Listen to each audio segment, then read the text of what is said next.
கோவை நவ இந்தியாவில் உள்ள இந்துஸ்தான் சர்வதேச பள்ளியில் மண்டல சர்வதேச பள்ளிகளுக்கு இடையேயான மாணவியர் கூடைப்பந்து போட்டி துவங்கியது. போட்டிகளை இந்துஸ்தான் சர்வதேச பள்ளி முதல்வர் சுஜா துவக்கி வைத்தார். உடற்கல்வி இயக்குநர் பிரபாகரன் உள்ளிட்டோர் உடனிருந்தனர். இதில் 12, 14, 17 மற்றும் 19 வயதிற்கு உட்பட்ட 4 பிரிவுகளில் போட்டிகள் நடக்கிறது. 12 மற்றும் 19 வயதிற்கு உட்பட்ட பிரிவுகளில் நாக் அவுட் முறையில் போட்டிகள் நடந்தன. 12 வயதிற்கு உட்பட்ட பிரிவில் 7 அணிகள், 19 வயதிற்கு உட்பட்ட பிரிவில் 5 அணிகள் பங்கேற்றன. இதில் 12 வயதிற்கு உட்பட்ட பிரிவின் முதல் போட்டியில் ஹிந்துஸ்தான் இன்டர்நேஷனல் பள்ளி அணியும் கோவை கிட்ஸ் கிளப் அணியும் மோதின. பரபரப்பான ஆட்டத்தில் 10-2 என்ற புள்ளிக்கணக்கில் ஹிந்துஸ்தான் இன்டர்நேஷனல் பள்ளி அணி வெற்றி பெற்றது. இரண்டாவது போட்டியில் விளையாடிய சேலம் இந்தியன் பப்ளிக் பள்ளி அணி 9-3 என்ற புள்ளிக்கணக்கில் எல்லோ ட்ரெயின் பள்ளி அணியை வென்றது.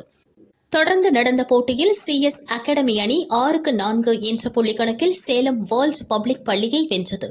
அதேபோல் 19 வயதுக்கு உட்பட்டோர் பிரிவின் முதல் போட்டியில் சேலம் இந்தியன் பப்ளிக் பள்ளி 15-25 என்ற புள்ளிக்கணக்கில் எல்லோ ட்ரெயின் அணியை வீழ்த்தியது. மற்றொரு போட்டியில் ஈரோடு இந்தியன் பப்ளிக் பள்ளி அணி 14-4 என்ற புள்ளிக்கணக்கில் கிட்ஸ் கிளப் அணியை வென்றது.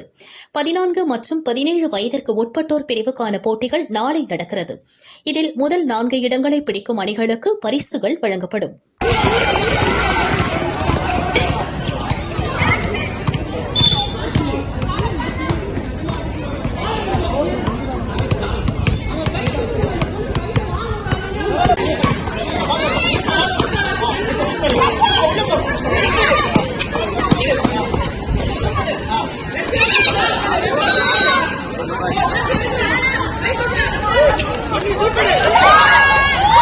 Hey!